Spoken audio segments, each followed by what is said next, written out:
త్రైవేద్యం హృద్యం త్రిపురహరమాద్యం త్రినయనం జటాభారోదారం చలదురగహారం మృగధరం మహాదేవం దేవం మయి సతయ భావం పశుపతిం చిదాలంబం సాంబం శివమతి విడంబం హృది భజే.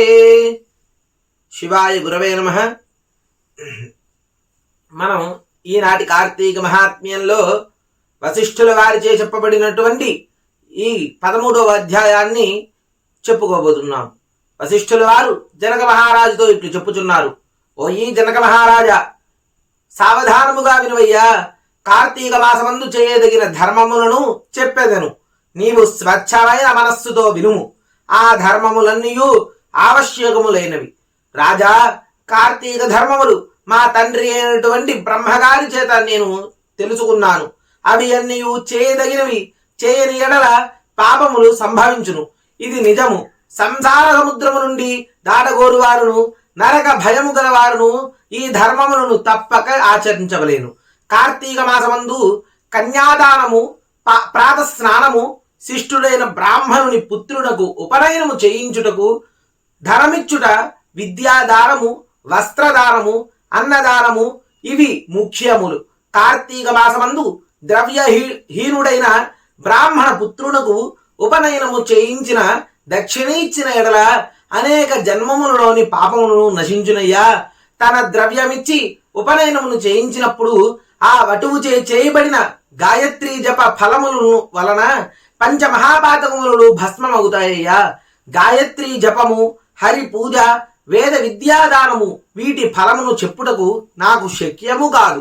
10,000 తటాకములను త్రవ్వించు పుణ్యమును, 100 రావి చెట్లు పాతించిన పుణ్యమును, 100 దిగుడు బావులు, 100 బావులు త్రవ్వించిన పుణ్యమయ్యా. 100 తోటలు వేయించిన పుణ్యమయ్యా.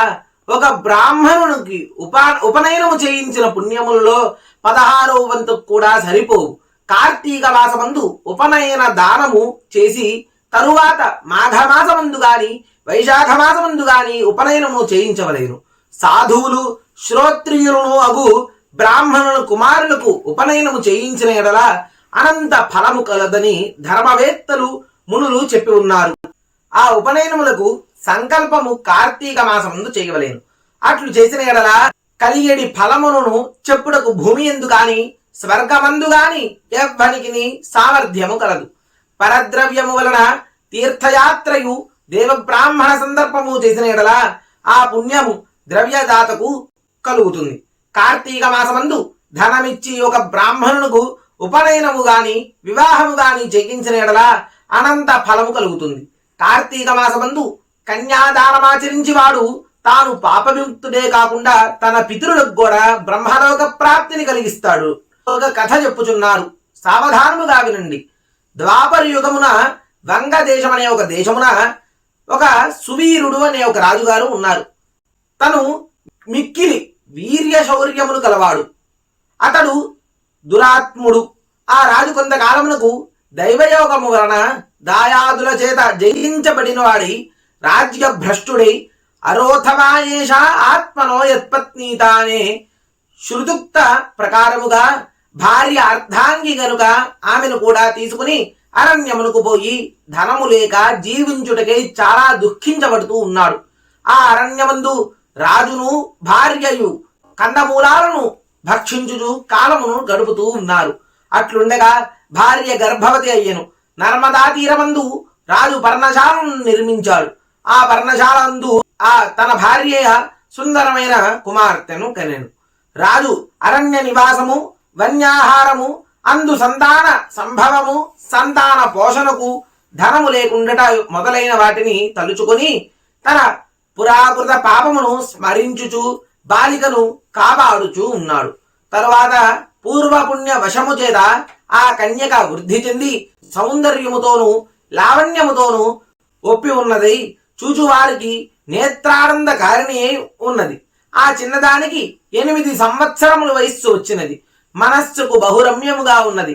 ఇట్లున్న కన్యకను చూసి ఒక మునికుమారుడు, సువీరా, నీ కూతురును నాకిచ్చి వివాహము చేయమని యాచించాడు ఆ మునికుమారుడు. ఆ మాట విని రాజుగారు, మునికుమారగా నేను దరిద్రుడును కనుక నేను కోరినంత ధనము నాకు ఇస్తే నేను తప్పకుండా నా కన్యను నీకిచ్చేదను. ఓ జనక మహారాజా, ఈ మాటను విని మునికుమారుడు ఆ కన్యయందు కోరికతో ఆ రాజుతో ఇట్లన్నాడు, ఓ రాజా, నేను తపస్సు చేసి సంపాదించి బహుధనమును నీకిచ్చేదను. దానితో నీవు రాజ్యమందు సుఖములను పొందగలవని మునికుమారుడు చెప్పగా ఆ మాటలు విని రాజు సంతోషించి అలాగే అని సెలవిచ్చాడు. తరువాత మునికుమారుడు ఆ నర్మదా తీరమందే తన తపమాచరించి బహుధనమునకు సంపాదించి ఆ ధనమంతయు రాజునికిచ్చాడు. రాజు ఆ ధనమంతయు గ్రహించి ఆనందించి తృప్తి పొంది ఆ మునికుమారునకు తన కూతురునిచ్చి తన యొక్క గృహ్య సూత్రమందు చెప్పబడినటువంటి ప్రకారముగా వివాహము అరణ్యమునందే చేసెను. ఆ కన్యయు వివాహము కాగానే భర్త వద్దకు చేరెను. రాజు కన్యా విక్రయ ద్రవ్యముతో తాను భార్యయు జీవిస్తూ ఉన్నారు. రాజు భార్య తిరిగి ఒక కుమార్తెను మరలా కనెను. రాజు దానితో చాలా సంతోషించి ఈసారి ఈ కన్యను కూడా విక్రయించిన ఎడలా చాలా ద్రవ్యము రావచ్చని భావించి దానితో నా జన్మ అంతయు గడుచునని చాలా సంతోషిస్తూ ఉన్నాడు.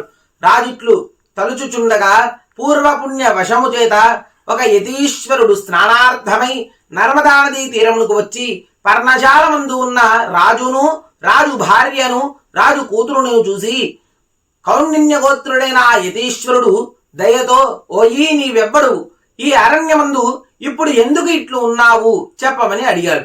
దారిద్ర్యముతో సమానమైన దుఃఖము, పుత్ర మృతితో సమానమైన శోకము, భార్య వియోగముతో సమానమైన వియోగ దుఃఖములు లేవు కాబట్టి దారిద్ర్య దుఃఖముతో మాత్రమే శాఖమూల ఫలాదులను భుజింపుచు ఈ వనమందు నివాసము చేయుచు కాలము గడుపుతూ ఉన్నాను. ఈ అరణ్యమందే పర్ణశాలలో నాకు కుమార్తె కలిగినది. ఆ చిన్నదానిని యౌవనము రాగానే ఒక మునికుమారుని వలన బహుధనమును గ్రహించి వానికిచ్చి వివాహము చేసి ఆ ధనముతో సుఖముగా జీవిస్తూ ఉన్నాను. ఇంకా ఏమి వినగోరితివో చెప్పుము. ఇట్లు రాజు వాక్యమును విని యతి ఇట్లు అన్నాడు, ఓ ఈ రాజా, ఎంత పని చేస్తివి, మూఢిని వలె పాపములను సంపాదించుకుంటివి. కన్యాద్రవ్యము చేత జీవించువాడు యమలోకమందు అసిపత్రవనమను ఒక నరకమనందు నివసిస్తూ ఉంటాడు. కన్యాద్రవ్యము చేత దేవ ఋషి పితరులను తృప్తి చేయుచున్న వానికి పితృదేవతలు ప్రతి జన్మమందును ఇతనికి పుత్రులు కలుగకుండా కాక అని శాపమిస్తురయ్యా. కన్యాద్రవ్యముతో వృత్తిని సంపాదించి ఆ వృత్తి వల్ల జీవనము చేయుట పాపాత్ముడు అయ్యి రౌరవ నరకమును పొందుతాడు. సమస్తమైన పాపములకు ప్రాయశ్చిత్తము చెప్పబడి ఉన్నది, కానీ కన్యా విక్రయ పాపములకు ప్రాయశ్చిత్తము ఎచ్చట చెప్పబడి లేదు. కాబట్టి ఈ కార్తీక మాసమందు శుక్లపక్షమందు ఈ నీ రెండవ కూతురునకు బంగారు ఆభరణములతో అలంకరించి ఆ కన్యను దానము ఇచ్చి వివాహము చెయ్యి. కార్తీక మాసమందు విద్యాతేజశీలయుక్తుడైనటువంటి వరుణకు కన్యాదానము చేసిన వాడు గంగాది సమస్త తీర్థములందు స్నానదానములు చేసినవాడు పొందేటి ఫలమును యథోక్త దక్షిణాయుతముగా అశ్వమేధాది యాగములను చేసిన వాడు పొందేటి ఫలములను పొందుతాడు. ఇట్లు యతి చెప్పగా విని రాజు సకల ధర్మవేత్త అయిన యతీశ్వరునితో నీచుడై ధనాశతో ఇట్లన్నాడు, ఓ ఈ బ్రాహ్మణోత్తమ, ఇది ఏమి మాట? పుత్రదారాదులు, గృహక్షేత్రాదులు, వస్త్రాలంకారాదులు ఉన్నందుకు దేహమును సుఖపెట్టి భోగించవలను, కాని ధర్మమనగా ఏమిటి, పుణ్యము లోకము అనగా ఏమిటి, దానమనగా ఏమిటి, ఫలమనగా ఏమిటి? ఎట్లయినా ధనమును సంపాదించి భోగించటం ముఖ్యము, కాని నా ఈ రెండవ కూతురిని పూర్తిగా ద్రవ్యమిచ్చువానికి ఇచ్చి ఆ ద్రవ్యముతో సుఖభోగములను పొందేదను. నీకెందుకు, నీ దారిని నీవు పొమ్ము అని రాజుగారు ఇట్లు పలకగా ఆ మాట విని యతి స్నానము కొరకు నర్మదా నదికి చేరాడు. తరువాత కొంతకాలమునకు ఆ అరణ్యమందే సువీరుడు మృతి చెందగా యమదూతలు పాశములతో వచ్చి రాజుని కట్టి యమలోకమునకు తీసుకుపోయారు. అచ్చట యములు వానిని చూసి కల్లెర్ర చేసి అనేక నరకములందు యాతనను పొందించి అసిపత్రవమునందు రాజును రాజ పితరులను కూడా పడవేయండిని ఆజ్ఞాపించాడు. అసిపత్రమనగా కత్తులే ఆకులుగా గల వృక్షములతో కూడిన చిక్కని వనము. ఈ సూర్యుని వంశమందు శృతకీర్తి అనువాదకుడు సమస్త ధర్మములను 100 యజ్ఞములను చేసి ధర్మముగా రాజ్యపాలన కావించెను. స్వర్గమునకు పోయి ఇంద్రాదుల చేత సేవించబడుచూ ఉన్నాడు. ఈ శృతకీర్తిని సువీరుని పాప శేషము చేత స్వర్గము నుండా తాను నరకమునకు చేరాడు. ఆ యాతనను పొందుచు ఒకనాడు ఇదేమి అన్యాయము, పుణ్యము చేసిన నన్ను యమలోకమందుకు ఎందుకు తీసుకువచ్చారు అని విచారించుకుని ధైర్యముతో యమునితో ఇట్లన్నాడు. స్వర్గమును తెలిసిన సర్వమును తెలిసిన ధర్మరాజా, నా మనవి వినుము. ఎంత మాత్రమును పాపమును చేయని నాకు ఈ నరకమెందుకు వచ్చినది? అయ్యో, ఋషీశ్వరులు చెప్పిన ధర్మములన్నీ వృధాగా పోయినవే. ఇదిగాక స్వర్గమందున్న నాకు నరకమును పడుట ఎందుకు కలిగినది అని శృతకీర్తి ఇలా అడగగా యముడు ఇట్లు చెప్పుచున్నాడు. శృతకీర్తి, నీవన్న మాట సత్యమే కాని నీ వంశస్థుడు సువీరుడును అనువాడు ఒకడు దురాచారుడై కన్యాద్రవ్యము చేత జీవించువాడు. ఆ పాపము చేత వాని పితరులైన మీరు కూడా స్వర్గస్థులై ఉన్నను నరకమందు పడి ఉన్నారు. తరువాత భూమి యందు దుష్టులై మరలా జన్మిస్తారు. శృతకీర్తి వినుము. సువీరుని యొక్క రెండవ కుమార్తె ఉన్నది. నర్మదా నదీ తీరమందు పర్ణశాలలో తల్లి వద్ద ఉన్నది. దానికి ఇంకనూ వివాహము కాలేదు. కాబట్టి నీవు నా ప్రసాదము వలన ఈ దేహముతో అచ్చటికి పోయి అచ్చట ఉన్న మునులతో ఈ మాటను చెప్పి కార్తీక మాసమందు ఆ కన్యను యోగ్యుడైన వరునికి ఇచ్చి కన్యాదానము చెయ్యము, పెండ్లి చేయము అని యముడు ఇట్లు చెప్పగా, కార్తీక మాసమందు సర్వాలంకారయుక్తమైన కన్యను వరునికిచ్చువాడు లోకాధిపతి వగును. శాస్త్ర ప్రకారము కన్యాదానము ప్రశస్తము. అట్లు కన్యాదానము చేయుటకు కన్యా సంతానము లేనివాడు ఒక బ్రాహ్మణునకు ధనమిచ్చిన ఎడల ధనదాత అవును, లోకాధిపతి అగును. కన్యలు లేనివాడు 2 పాడి ఆవులను ఇచ్చి కన్యకను తీసుకుని వరునికి ఇచ్చి వివాహం చేసిన ఎడల కన్యాదాన ఫలమును పొందుతాడు. కాబట్టి నీవు శీఘ్రముగా పోయి బ్రాహ్మణులకు కన్యామూల్యము ఇవ్వము. దాని చేత నీ పితరులందరూ తృప్తి పొంది నిత్యము సంతోషించును. శృతకీర్తి యముని మాట విని అట్లే అని యమునకు వందనము ఆచరించి నర్మదా తీరమందున్న కన్యను సువర్ణాభరణములతో కార్తీక శుక్ల పక్షమందు ఈశ్వర ప్రీతిగా విద్యుక్తముగా కన్యాదానం చేసెను. ఆ పుణ్యము చేత సువీరుడు యమపాశ విముక్తుడై స్వర్గలోకమునకు చేరి సుఖముగా ఉండెను. తరువాత శృతకీర్తి 10 మంది బ్రాహ్మణ బ్రహ్మచారులకు కన్యామూల్యమును ఇచ్చెను. దాని చేత వారి పితరులందరూ విగత పాపులై స్వర్గమునకు చేరారు. తాను యథాగతముగా స్వర్గమును పొందాడు. కాబట్టి కార్తీక మాసమందు కన్యాదానమాచరించువాడు విగత పాపుడగును.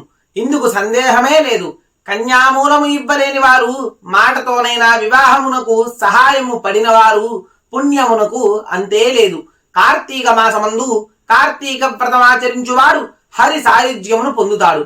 ఇది నిజము, నా మాట నమ్ముము. ఈ ప్రకారముగా కార్తీక వ్రతమాచరించని వారు రౌరవాది నరకమును పొందుతారయ్యా అని వశిష్ఠుల వారు జనక మహారాజుతో ఇట్లు చెప్పుచున్నారు. ఇక్కడతో 13వ అధ్యాయం సమాప్తం చేస్తూ హర నమః పార్వతీపతయే హర హర మహాదేవ హర.